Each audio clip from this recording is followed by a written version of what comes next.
Bonjour. Levée de bouclier post-investiture quand l'AS nous dit Macky Sall banalise, Vox Populi nous dit bien au contraire, Macky a décidé de dicter sa loi. Et c'est simple, mout mba mot.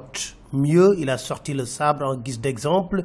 Après Ibrahima Abounguet, Vox Populi nous dit Macky a défenestré Maguette Ngom et Ansoumana Danfa. Et d'autres têtes risquent de tomber, révèlent nos confrères. Pour la tribune, Macky est conscient de la chute du Parti socialiste et de l'AFP.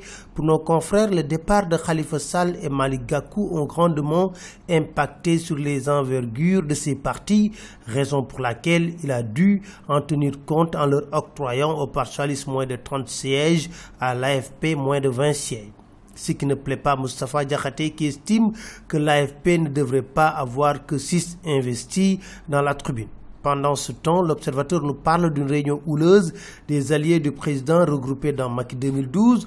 On a assisté à une séance d'empoignades et d'insultes, écrit l'Observateur. Vox Populi évoque cette tension pour écrire des alliés authentiques réclament la tête de Fall Tché, même si Adjimbergan Kanouté dément toute crise à Macky 2012. L'AS révèle pourquoi Mimi Touré s'est calmée. Selon nos confrères, elle a effectué une visite éclair à Ouagadougou, au Burkina Faso, où elle a été reçue par Arona Dia qui a prêché la bonne parole. Les partisans de Khalifa Sall ont organisé hier une manifestation pour dénoncer les 100 jours d'emprisonnement de leur leader. Pour le quotidien, Khalifa presse l'État. Ses avocats veulent qu'il participe à la campagne des législatives. Pour ses avocats présumés innocents dans l'affaire, dite de la caisse d'avance, investi tête de liste nationale, Khalifa Sall reste électeur et éligible. Accusé d'avoir vendu les places de la liste Joyanti, Abdoul Mbaye se défend et parle plutôt de gestes solidaires dans le quotidien. Thierno Bocoum revient dans une interview dans l'Observateur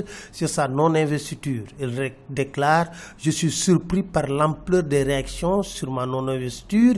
Il déclare avoir compris la peine de son leader Idrissa Seck qui, il précise, ne s'est rangé derrière personne. Pour son avenir, il estime c'est un mystère. La tribune tire la sonnette d'alarme sur une situation à l'hôpital Le Dantec où les hémodialysés sont en danger. Et pour cause, les générateurs sont en défaillance. Les machines sont plus fatiguées que les malades. Pour le professeur Boucar Diouf, le fournisseur s'occupe du remplacement. Sur la centrale à charbon, Fatou Sow Sarr se prononce. Dans le quotidien, elle estime qu'elle ne fera qu'augmenter les problèmes de santé. Retour diplomatique d'Israël au Sénégal, l'ambassadeur Paul Hirschon se prononce quasiment dans tous les quotidiens ce matin. Il déclare ne pas comprendre pourquoi le Sénégal se montre plus radical que les pays arabes. Des menaces pèsent sur la campagne agricole selon le syndicat des paysans, nous dit la tribune. Attaque contre Aliou Cissé, Salif Diao prend sa défense en déclarant « Il est le patron, il faut le laisser travailler ». C'était tout, merci, très bonne lecture à tous.